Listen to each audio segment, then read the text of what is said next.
Muy buenas noches, bienvenidas y bienvenidos a este nuevo programa de Notiderechos Marinos, noticias de Venezuela con una perspectiva de los derechos humanos y un segmento en educación en derechos humanos, aprendiendo con Marino, aprendiendo más sobre tus derechos, sobre las instituciones, sobre los procedimientos.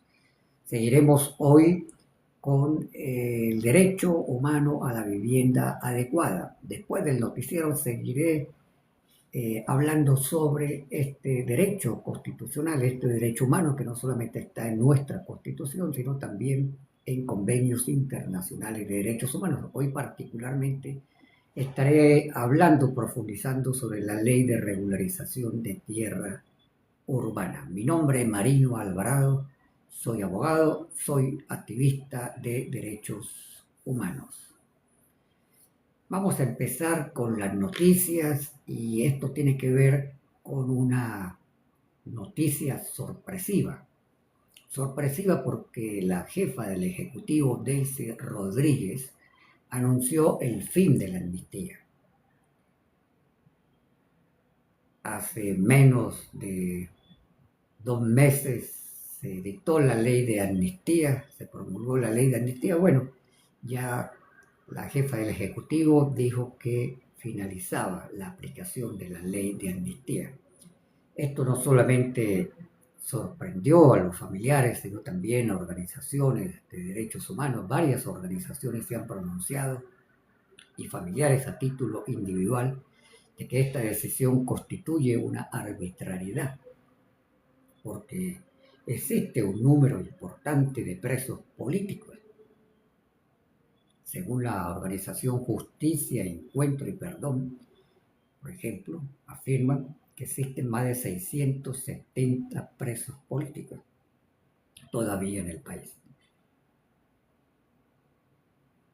Aunque la jefa del Ejecutivo dijo que quedaban abiertas otras alternativas para continuar el proceso de excarcelaciones, es evidente que la vía más expedita, o por lo menos aplicando la ley de amnistía con la suficiente flexibilidad como debería interpretarse, debería continuar saliendo mucho más presos políticos y escucharse la voz de los familiares que reclaman la libertad de todos, absolutamente todos los presos políticos. El hecho es que se anunció esta medida y, como dije, organizaciones han considerado que fue arbitraria, debió haberse consultado por lo menos los comités de familiares de los presos, así como se convocó a las organizaciones de derechos humanos y a los comités de familiares para que opinaran sobre la ley. Se debió primero haber consultado para realizar una evaluación con los familiares y considerar que si se le daba fin o no a la ley de amnistía. La propia ley no establece un periodo de aplicación de la ley. Entonces, quedó a la discrecionalidad y desafortunadamente, bueno, hoy se hizo este anuncio. Paso a otro tema que es muy importante y sobre todo porque estamos hablando de una institución que tiene una mirada internacional sobre los derechos humanos. Me refiero a la Comisión Interamericana de Derechos Humanos. Este organismo adscrito a la OEA, a la Organización de Estados Americanos, monitorea la situación de derechos humanos en todo el continente, tanto en aquellos países que han ratificado la Convención Americana, la Convención Interamericana de Derechos Humanos, como aquellos que incluso no la han ratificado, como el caso de Estados Unidos, por ejemplo, o de Cuba. Pero la Comisión Interamericana lleva una evaluación de la situación de derechos humanos en todo el continente, en todos los países, le permite tener una mirada, por lo tanto, bastante amplia. Y la Comisión Interamericana cada año publica un informe sobre la situación de derechos humanos en las Américas. En este informe hay un capítulo 4 Ese capítulo 4 es un capítulo especial. En ese capítulo especial del informe anual de la Comisión se coloca a aquellos países donde se considera que la situación de derechos humanos es extremadamente grave.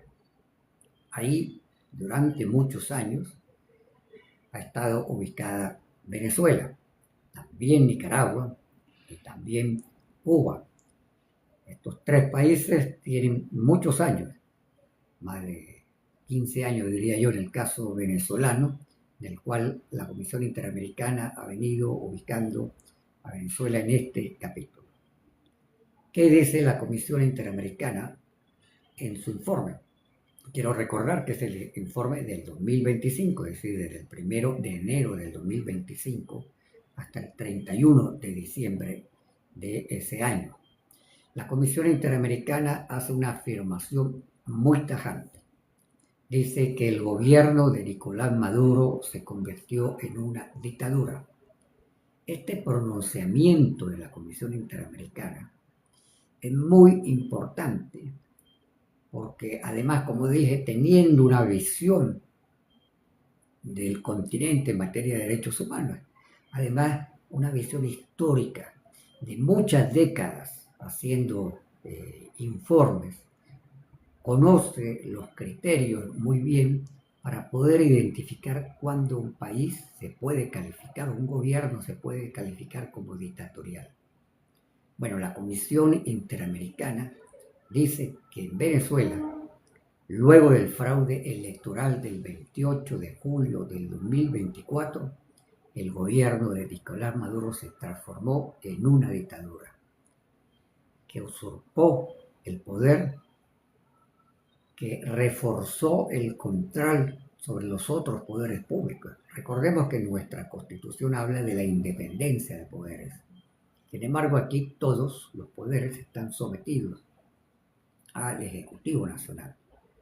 Está en duda cómo se va a comportar la defensora del pueblo, Egle González, para dirigir a esa importante institución como es la Defensoría del Pueblo, y cómo se va a comportar Larry de Boe como fiscal general, quien preside la Fiscalía General de la República, para ver si se garantiza que actúen de conformidad con el mandato de la Constitución, independencia frente al Poder Ejecutivo.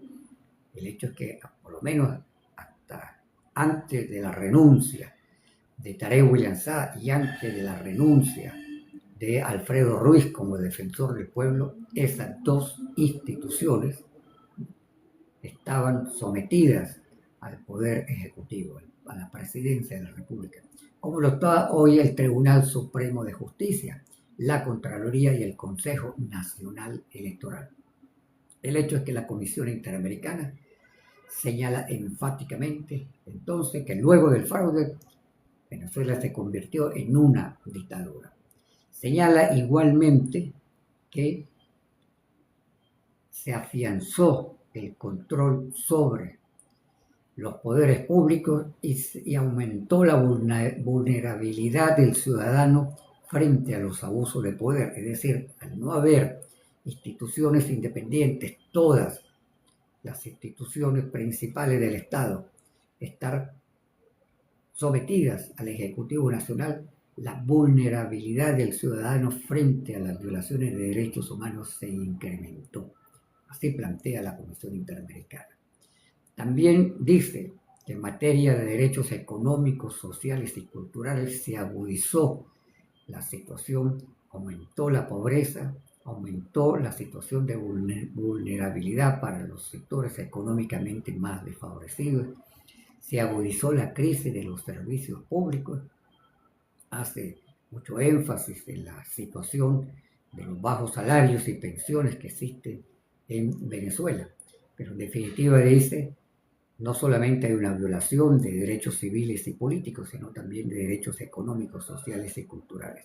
En materia de derechos civiles y políticos, si usted es comunicador social, bien interesante que pueda leer el amplio relato que hace la Comisión Interamericana sobre los comunicadores y trabajadores de la prensa detenidos, las circunstancias, va individualizando cada uno de los casos de los trabajadores de los medios de comunicación que fueron detenidos. También habla el caso, por ejemplo, de varios de los defensores de derechos humanos, entre ellos Eduardo Torres, Carlos Julio Rojas, eh, precisando cómo en el caso de Eduardo Torres sufrió desaparición forzada, como en el caso de Carlos Julio Rojas, sometido a procesos de aislamiento y en general abusos contra los presos políticos. Usted quiere consultar el informe de la Comisión Interamericana, puede buscar en Google Comisión Interamericana de Derechos Humanos, apenas aparezca la pantalla de la comisión va a ver que dice Informe Anual 2025. Yo los invito y las invito a que ustedes lean ese informe muy importante que nos permite tener una mirada bastante completa de la situación de derechos humanos en el año 2025. Cambio de tema y me voy otra vez a los presos, pero no a los presos políticos, en general a los presos y lo que ocurrió lamentablemente en la cárcel de Yare, donde el Ministerio del Poder Popular para Asuntos Penitenciarios reconoció que 5 presos fallecieron. Informaciones extraoficiales indican que esa cifra es superior, también que siguen en muy grave estado de salud un número importante de presos que fueron heridos. Las informaciones que han difundido algunas personas que han podido obtener información desde la cárcel indican que hubo disparos por parte de la Guardia Nacional Bolivariana. Fue la Guardia quien causó la muerte. Eso le corresponderá al Ministerio Público investigar. El hecho es que el Ministerio Público anunció que se iba a adelantar una investigación, no ha dado mayor información. La defensora del pueblo, bueno, por lo menos hasta el mediodía que yo revisé sus cuentas y las cuentas de la institución, tampoco se había pronunciado.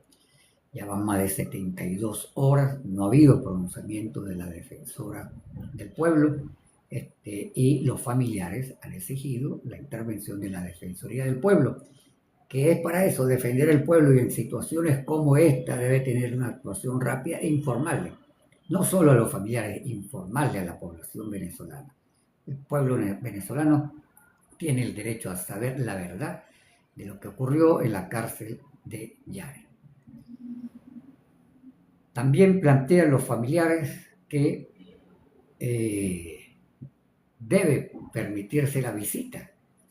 Ahí hubo una serie de traslados, salieron 14 autobuses desde la cárcel de Yare hacia destino desconocido, porque no se le ha informado a los familiares hacia dónde fueron trasladados los presos, sea la cárcel del Rodeo, sea la cárcel de Huaycaipuro, sea la de Tocorón, sea la de Tocuyito. El hecho es que no se le ha informado a los presos sobre el destino de las personas que fueron trasladadas, los nombres, para poder saber cuáles son los presos que se mantienen todavía en la cárcel de Yare y cuáles los que fueron trasladados, porque los familiares quieren llevar, como llevan en las visitas, alimentos, lo que se conoce como paquetería, objetos de uso personal.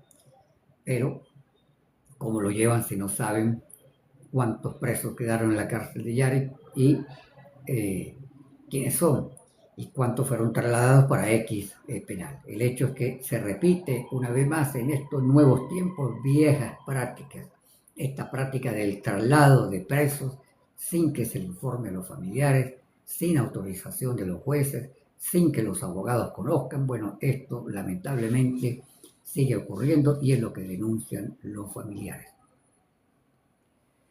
Me voy con una noticia que tiene que ver con nosotros, muy importante, porque tiene que ver con los servicios públicos. Y es que el Colegio de Ingenieros de Venezuela elaboró un plan para atender los servicios públicos en el país, servicios de electricidad, servicios de agua, que dice que le va a presentar al Ejecutivo Nacional para que considere este plan, que existen más de 300.000 ingenieros en el país que pudieran ponerse al servicio para mejorar tanto todo lo que tiene que ver con el servicio de agua, que debe ser, recordemos como lo plantea Naciones Unidas, suficiente, continua y saludable, de calidad. Y también para atender la problemática del servicio eléctrico. El hecho que es muy importante porque quiere decir que el gremio de los ingenieros está pensando en el país, está pensando en propuestas, no solamente es cuestionar, que tenemos el pleno derecho de cuestionar todo lo que funcione mal, de exigir nuestros derechos, sino también de hacer propuestas. Muy bien por el Colegio de Ingenieros, que dice que tienen este plan para presentárselo a las autoridades. Ojalá las autoridades tengan la receptividad para poder garantizar que podamos avanzar en superar la grave crisis de servicios públicos, que no solamente es agua y luz, es también el servicio público de transporte. Me voy con una información que tiene que ver con el sistema de justicia. Esto me interesa mucho los colegas abogados, si aquí hay algún abogado, pero la jefa del Ejecutivo, Delcy Rodríguez, en un acto que fue transmitido, que se hizo público, anunció una reforma del sistema penal. O sea, anunció una consulta para avanzar hacia un proceso de reforma del sistema penal, una consulta nacional. Ese es realmente el planteamiento. Se va a crear esta comisión que va a consultar a distintos actores del país. Principalmente debería consultarse a los colegios de abogados, a organizaciones de derechos humanos, sobre todo a los abogados que litigan. Por ahí el abogado muy conocido Joel García, por ejemplo, le decía a Delcy Rodríguez que la invitaba a que viera un proceso judicial con los tribunales de terrorismo que tenemos, para que vea hasta dónde se respeta o no la Constitución. El hecho es que se anunció esta consulta nacional para avanzar hacia una reforma del sistema penal. ¿Qué aspectos, por ejemplo, deberían considerarse en una reforma del sistema penal? No se están recibiendo los habeas corpus. Bueno, una medida que se reciban los habeas corpus, que se cumpla con la Constitución, es un derecho, no es algo que puede quedar a la discrecionalidad de los jueces. Debe recibirse los habeas corpus y debe tramitarse en el tiempo legal. Que se realicen las audiencias realmente para que el principio de inmediación es que el juez pueda ver, observar, escuchar las partes en el proceso judicial, no estas audiencias telemáticas que se hacen a través de una llamada de WhatsApp, donde no hay una verdadera garantía del derecho a la defensa, no hay posibilidad de que fiscales del Ministerio Público realicen efectivamente las imputaciones y los abogados y los propios imputados puedan saber bien de qué se les está imputando y los propios jueces. Es un principio que está establecido en la Constitución, reforzado en el Código Orgánico Procesal Penal, el principio de inmediación, de que el juez pueda ver, pueda conocer el proceso judicial. ¿Qué otra medida, por ejemplo, se puede adoptar? Que no son medidas que solo requieren voluntad política, que no necesitan inversión de recursos. Solo voluntad política para hacer las cosas. Por ejemplo, se puede establecer o se debe establecer que toda persona procesada penalmente tenga derecho a designar su abogado de confianza. No puede ser que se siga manteniendo la política de imponer abogados públicos, que no se le permita. La Constitución lo establece. Toda persona, artículo 44 de la Constitución sobre la libertad personal, el derecho a la defensa. Toda persona tiene derecho a asignar un abogado que sea de su confianza. El hecho es que, bueno, son medidas que solamente requieren voluntad política, si queremos, y una que es fundamental, que de ahora en adelante los jueces, ese es un mandato de la Constitución que no se cumple desde el año 2000, para que tengamos una idea, 26 años que no se cumple, que los jueces deben entrar por concurso, por un concurso público, que tengan credenciales, que tengan las cualidades para ser jueces, no que se designen a dedo por la simpatía política que puedan tener con el partido que esté gobernando. No, jueces por concurso que además tengan estabilidad para que los jueces tengan independencia. Un juez que tiene estabilidad tiene la posibilidad de ser un juez realmente independiente. O hay más garantía para nosotros los ciudadanos de que el juez sea independiente. Porque si un juez es provisional, que depende de que bajo cualquier circunstancia lo pueden despedir, no va a haber garantía de justicia independiente, de que ese juez pueda decir, bueno, frente a este caso yo aplico el derecho, cualquiera sea la consecuencia de la aplicación del derecho.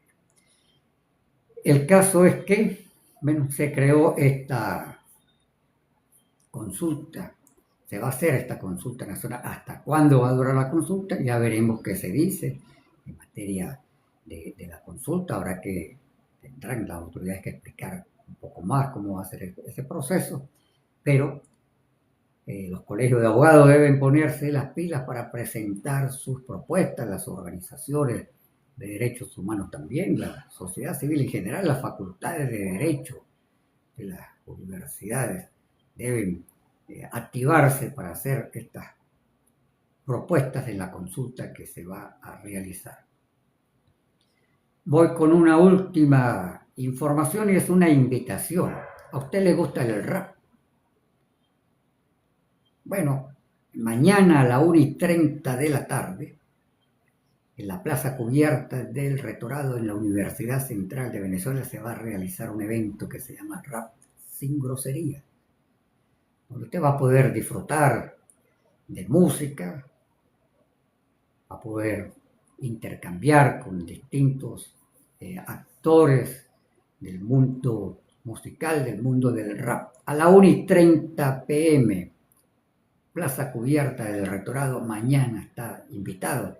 Una actividad organizada por la Federación de Centros Universitarios de la UCB, por Provea, por varias organizaciones que están promoviendo esta actividad. Es la cultura asociada no solamente al derecho, también a la recreación, sino también cómo vinculamos la cultura con nuestra situación social y nuestra exigencia de derechos. Eso es a la 1:30 en la plaza cubierta del Rectorado. Culmino con las noticias por el día de hoy y paso a Aprende con Mariño. ¿Qué vas a aprender? Más sobre tus derechos. También sobre las instituciones donde nosotros debemos acudir para exigir nuestros derechos, para defenderlos. Porque nosotros como ciudadanos tenemos dos situaciones: exigir derechos y defender derechos. Cuando se nos quieren arrebatar derechos conquistados, la satisfacción de derechos, pero además exigir también que se cumplan los derechos que nos otorga la Constitución y los convenios internacionales de derechos humanos. También que conozca los procedimientos. Toda esta semana he estado hablando del derecho a una vivienda adecuada. Derecho a una vivienda adecuada. Hoy quiero, como lo planteé ayer, profundizar en una ley. En materia de vivienda adecuada tenemos varias leyes. Les decía que está la ley del régimen prestacional de vivienda que he venido comentando. Hay una ley de arrendamiento también, pero quiero hacer referencia a una que tiene mucha incidencia en nuestros sectores populares, que es la ley así se denomina, Ley de Regularización Integral de los Asentamientos, de la tenencia de la tierra en los asentamientos urbanos y puriurbanos, es decir, los que quedan relativamente cerca a los sectores urbanos.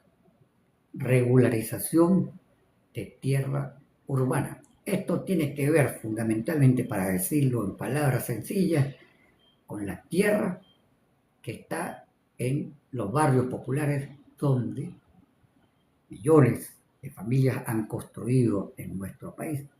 Basta mirar la geografía, por ejemplo, de la ciudad de Caracas, lo que conocemos como los cerros, donde están los barrios de nuestras ciudades, donde vive la casi totalidad de las personas que viven en los barrios, gente muy decente, gente profesional, gente trabajadora que madruga, como muchos en otras partes de la ciudad también, para ir a su trabajo, que ha hecho un esfuerzo por construir su vivienda y la ha construido ¿dónde? O en terrenos privados que estaban abandonados por mucho tiempo o en terrenos públicos. Buena parte de la vivienda que está construida en los barrios son terrenos municipales. Voy a hablar un poco de los antecedentes, cómo se llegó a esta ley, porque es importante y además porque tuve participación en ese proceso de avanzar en crear normas jurídicas para regularizar el proceso de tenencia de la tierra. En el año 2002 se dictó el decreto 1666. Tuve la oportunidad de participar en la redacción de ese decreto. Estamos hablando en tiempos del gobierno de Hugo Chávez. Un grupo de abogados fuimos convocados a hacer una propuesta sobre regularización de tierra en los sectores populares. Ese era más o menos el llamamiento. Y un grupo de abogados, casi todos activistas de derechos humanos, presentamos una propuesta a solicitud del Ejecutivo Nacional de tal manera que se pudiera dar un primer paso para regularizar la tierra urbana. Este decreto 1666, que se anunció el 4 de febrero del año 2002, sirvió para una primera avanzada. ¿Avanzada para qué? Para adjudicar propiedad de la tierra a familias que tenían mucho tiempo con viviendas construidas, pero que estaban al margen, digamos, del proceso formal. Porque si usted vive en un barrio, sabe que la venta de vivienda en los barrios muchas veces o buena parte se realiza al margen de la formalidad, es decir, no se va a un registro. ¿Por qué? Porque generalmente las personas no tienen un título de propiedad tanto de la construcción como de la propiedad de la tierra. Entonces, si usted va a un registro, no se la van a registrar. Entonces, funciona mucho por la venta bajo el criterio de confianza, con contratos de naturaleza privada, contratos de venta, a veces muy sencillos. Yo los he visto o he ayudado o he orientado para que las personas lo redacten. Muy sencillo, opera el criterio de la confianza, que también es importante. Hay países muy desarrollados, Suiza, Suecia, Noruega, países europeos, que muchas cosas funcionan sobre la base de confianza entre los ciudadanos y confianza del Estado en el ciudadano. El hecho es que el decreto 1666 sirvió para otorgar esta titularidad de tierra urbana. ¿Qué planteaba el decreto? El decreto planteaba la constitución de los comités de tierra urbana. Y junto a la constitución de los comités de tierra urbana planteaba la creación de la Carta del Barrio. Se dieron procesos muy interesantes. En 2002 yo diría que hasta el 2006 o 2007 aproximadamente, hubo un proceso de organización en los sectores populares muy importante. Porque la Carta del Barrio, lo establece el decreto, pero también lo establece la ley, la Carta del Barrio busca varios aspectos. En primer lugar, que la comunidad conozca la historia del barrio y se constituya los comités de tierra urbana a partir de conocer la historia del barrio. Recuerdo que se daban asambleas importantes donde las personas de mayor tiempo en el barrio iban contando la historia del barrio, cómo el barrio se fue construyendo, cómo de viviendas muy precarias se fue avanzando hacia viviendas consolidadas, si hubo apoyo o no de alguna institución del Estado en ese proceso. El hecho es que fue muy importante estos procesos de conocer la historia del barrio, delimitar también la comunidad, porque en un barrio hay muchas comunidades por afinidad. De hecho, hay áreas de un barrio donde casi todas las personas son familia, porque bueno, están los tíos, los sobrinos, los hijos, es decir, hay mucha familia, pero también planteaba que debería delimitarse dónde está la comunidad, el comité de tierra urbana, definir, vamos a llamarlo así más técnicamente, los linderos, hasta dónde llega esta comunidad con su historia, con su historia. De este decreto, el 1666 de titularidad de tierra urbana, se avanzó a la ley de regularización de tierra urbana, que ha tenido dos reformas.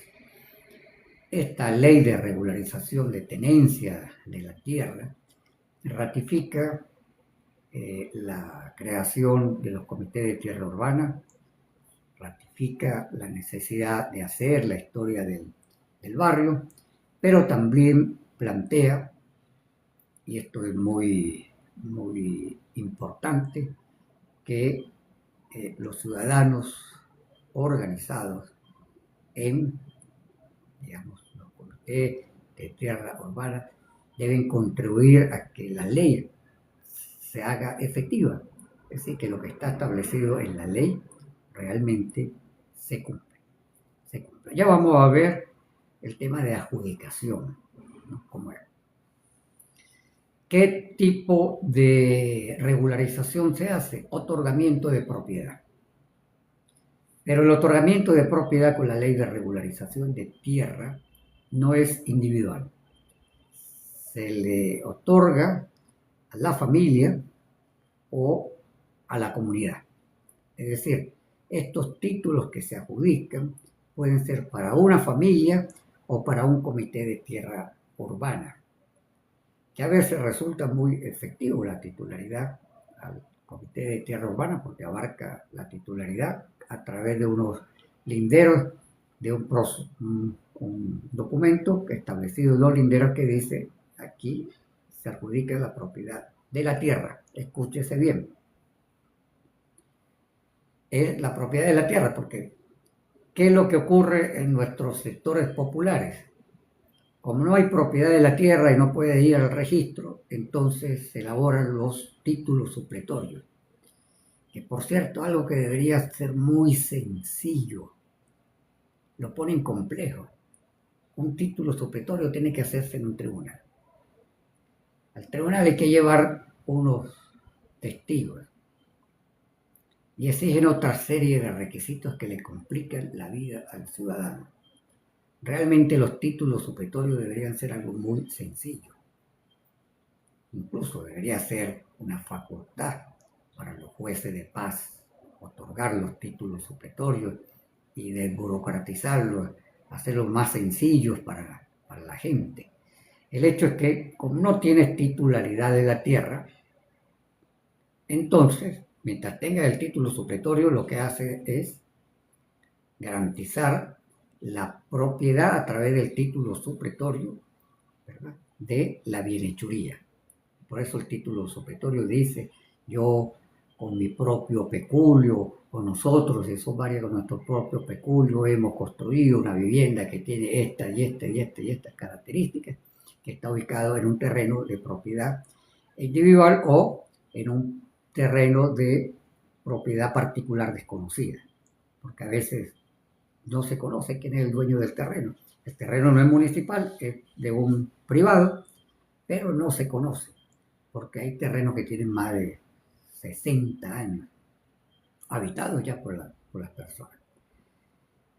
Entonces se otorga la titularidad. ¿Tiene un costo? Sí. Tiene un costo, sí. Una milésima de bolívar por metro cuadrado. Es un costo simbólico, evidentemente, pero tiene un costo. Es decir, con $1 pudiera pagar prácticamente una vivienda que esté grande en una zona popular. El hecho es que tiene un costo, pero es un costo simbólico, vamos a llamarlo así. Una vez que te adjudican tu derecho a la tierra, por eso que dije ayer, es muy importante para los sectores populares esto. Una vez que tú tienes adjudicado tu tierra y tienes tu título supletorio, tú te puedes ir a un registro. Y la ley establece que no se puede cobrar en los registros. Si usted va con su título de titularidad de tierra humana y usted tiene su título supletorio y usted quiere hacer el registro, no le pueden cobrar, expresamente lo dice la ley, no le pueden cobrar impuestos. Entonces fíjense que es una ley de verdad con un sentido popular muy, muy importante, de reivindicar el derecho a vivienda adecuada. A veces la vivienda no es suficientemente adecuada porque los terrenos no son precisamente los más sólidos donde están, pero es un avance importante. Si el terreno es colectivo, debe irse con la carta del barrio, debe irse con el título de adjudicación colectiva del barrio y se otorga la adjudicación colectiva. Muchos sectores populares, sobre todo en Caracas, hay que decirlo, lamentablemente falta mucho por hacer en el interior del país en esta materia, pero en el caso de Caracas hay barrios en Caracas que prácticamente ese proceso de regularización se desarrolló en más del 70, 80%.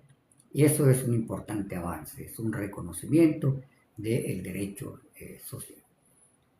Ahora bien, me voy entonces para la ley de regularización de tierra, ley de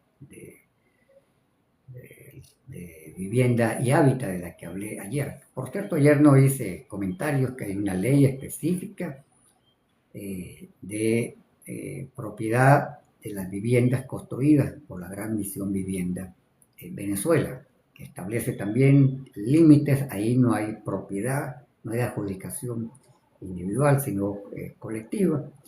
Pero a diferencia de la ley del régimen prestacional de vivienda, que impone una prohibición de enajenar, de gravar, de disponer de la vivienda por un lapso de 15 años, aquí la ley establece un periodo de 10 años.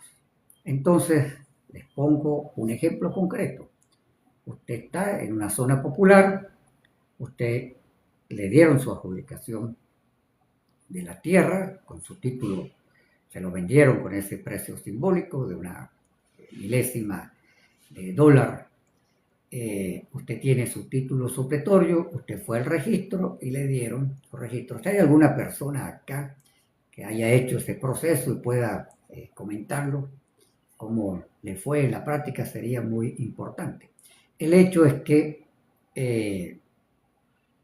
si a usted le dieron la adjudicación y ya tiene su título en un registro y usted quiere vender,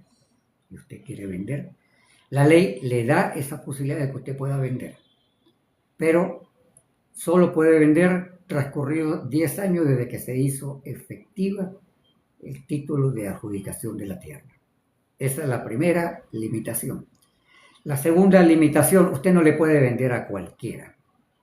Usted primero tiene que ofrecerla a las personas que integran, no que integran el Comité de Tierra Urbana, a las personas que están dentro del perímetro que abarca el Comité de Tierra Urbana. Porque el Comité de Tierra Urbana son algunas personas. En principio, digamos, siempre en una comunidad hay personas más activas que otras, y el Comité de Tierra Urbana se mueve, realiza reuniones, convoca, hace la carta del barrio, etcétera, etcétera. Pero usted tiene que primero ofrecerla en la comunidad donde usted vive. No es que usted vive en un sector de Catia y le salió un comprador en el valle y entonces usted se lo va a vender a alguien que vive en el valle o vive en el cafetal, etcétera, etcétera. No, usted tiene la obligación por el mandato de ley de ofrecerla primero en la comunidad. ¿Por qué? Esto tiene un sentido, de acuerdo al espíritu de la ley, que es mantener el espíritu de comunidad. Que bueno, la primera oferta, así como en materia de venta, si usted tiene mucho tiempo arrendado, por ejemplo, y el dueño va a vender, usted tiene una primera opción. El dueño de la propiedad se le ofrece, usted está en capacidad de comprarla. No, entonces yo la puedo ofrecer a otra persona, pero el arrendatario tiene una primera opción, vamos a llamarlo así, para que se le ofrezca la vivienda. En el caso de la ley de titularidad de tierra urbana, usted, como dije, puede vender, pero primero debe ofrecerla a quienes están en la comunidad. ¿Qué es lo que recibe? Recibe un certificado de posesión y con ese certificado de posesión, como dije, usted puede hacer su registro, ya en el registro usted tiene su título de propiedad, usted puede venderla de acuerdo como esté el precio en el mercado del sector donde esté. La ley de titularidad de tierra urbana no solo pretende que usted sea propietario de la tierra donde ha construido la vivienda en terreno municipal o en terreno privado, como dije. También tiene otro propósito mayor, consolidar el barrio, consolidar la comunidad que está ahí. Un debate que se ha dado no solamente en Venezuela, en muchos países de América sobre todo, es esta política de querer desplazar los sectores populares fuera de la ciudad. Y entonces viene un gran empresario y dice, bueno, yo quiero construir aquí un gran centro comercial, unas torres para venta por propiedad horizontal, y por esa vía se favorece entonces que grandes empresarios hagan muchas construcciones y los sectores populares se vayan desplazando fuera de la ciudad. Bueno, el espíritu de esta norma, pero también existe en otros países, es consolidar el barrio, pero consolidarlo en sentido positivo. Consolidar el barrio en sentido positivo, de que el barrio tenga servicios públicos, de que el barrio tenga locales de recreación. Por eso es muy importante cuando la comunidad se constituye en comité de tierra, hace la carta del barrio, define esta área va a ser un área común, aquí va a haber la disposición de los desechos sólidos, no que se va a poner en cualquier lado en el barrio. En este lugar lo vamos a apartar para trabajar y solicitar que se construya una escuela. Es decir, la ley busca también que el ciudadano participe en la planificación y en la consolidación del barrio. Que el barrio se consolide en sentido positivo. Y mira que ha habido avances importantes, no solamente en Venezuela, en América Latina, de zonas populares que terminaron siendo extremadamente turísticas, vamos a llamarlo así. Quizás de las experiencias más conocidas son las experiencias en Medellín, como barrios extremadamente pobres, sometidos a la violencia por muchos años, por guerrilla, por paramilitares, por delincuencia organizada, lograron no solamente recuperar la comunidad, el barrio, sino lograr que el Estado invirtiera en bibliotecas, en escuelas, en centros de salud, en vialidad, sin que la gente se saliera del barrio. Se mejoró la calidad de vida y hoy usted va, por ejemplo, a ciudades como Medellín y hay turismo. De hecho, aquí en Venezuela, en Caracas, hay unas rutas turísticas para conocer sectores de barrio. Quizás una de las zonas más conocidas que ha tenido ese proceso es San Agustín del Sur. Hay áreas muy importantes. Entonces, esos son ejemplos de cómo se pueden consolidar el barrio. No tienen por qué expulsar a la gente del barrio. Ahora, evidentemente, cualquier persona, cualquier familia, de manera voluntaria por su desarrollo propio económico, quiere salir del barrio, quiere vender su propiedad, bueno, ya sabe que usted tiene que ofrecerla primero a la comunidad. Esto, en principio, tiene otros elementos. Está el Instituto Nacional de Tierra Urbana. Es muy importante que usted conozca este procedimiento si usted quiere adelantar en su comunidad popular este proceso de regularización de tierra urbana. Acuda al Instituto Nacional de Tierra Urbana. Es el instituto que tiene la competencia para conocer. Ellos mandan unos técnicos, ellos lo pueden asesorar en cómo construir la carta del barrio, conocer la historia, establecer los linderos. Muy importante, no desaproveche. Si usted vive en una zona popular, primero, conocer la ley. Segundo, ponerse en contacto con el Instituto Nacional de Tierra Urbana. Como dije, mucho de esto se ha avanzado en Caracas, pero en el interior del país lamentablemente no. Muchas zonas populares están sin que se haya llegado a este proceso.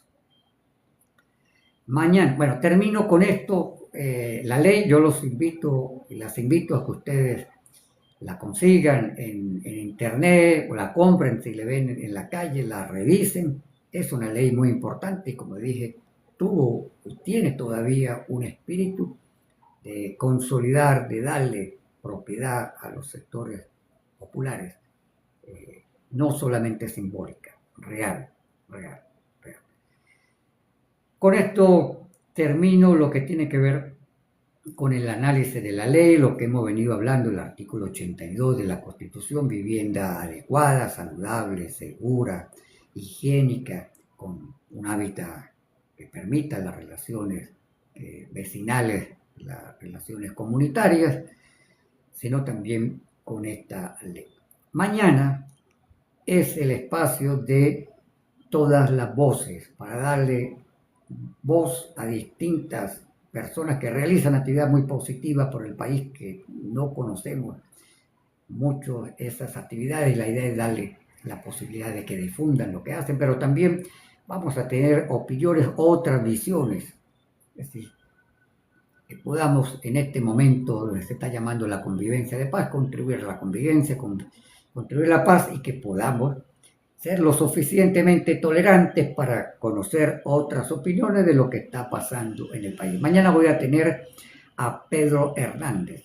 Pedro Camino, él hace un trabajo muy interesante de difundir lo que corre en el campo, lo que se hace en el campo, como decía ayer, poniendo el ejemplo. Cuando usted se come un pepino sabroso, te prepara un tomate, hace una ensalada, usted le echa papa a la sopa, hace un sancocho de pescado y usa la yuca. Bueno, allí detrás hay todo un proceso donde ha participado mucho pequeño y mediano campesino que con muchísima adversidad sembró, recogió la cosecha, la llevó al centro de acopio, los camiones la trajeron hasta la ciudad y usted tuvo la facilidad de comprarla. Bueno, en esa cadena productiva hay un campesino, hay una campesina, y sobre eso nos va a estar hablando Pedro Hernández, que pueden seguirlo por la cuenta Pedro Camino en TikTok y en otras cuentas. Entonces, mañana lo tendré a él como invitado. Los invito y las invito a que me sigan por las redes sociales. Esta cuenta de TikTok es Notiderecho Marino. Tengo otra cuenta, me pueden seguir m.alvarado. Por Instagram, marino.alvarado. Por la cuenta de X o Twitter es @marinoalvarado. Yo hago un resumen de estas noticias que transmití primero, que se denomina la situación de derechos humanos en Venezuela en 90 segundos. Si usted la ve por estas redes que acabo de informar, además tengo un canal de WhatsApp, me pueden seguir por el canal de WhatsApp también, Notiderecho Marino. Ayude a difundir para que otros estén informados. Entre más haya gente conociendo lo que está ocurriendo en el país con una perspectiva de derechos humanos, mejor. Mientras más ayuden a difundir el programa también para que más personas conozcan sus derechos, los podemos defender mejor. Nos vemos mañana a las 8. Ha sido un placer haber hablado con ustedes. Descansen y mañana con mucho optimismo nos levantamos para que el día sea un día lo más productivo posible y nos vemos a las 8 en punto. Hasta mañana.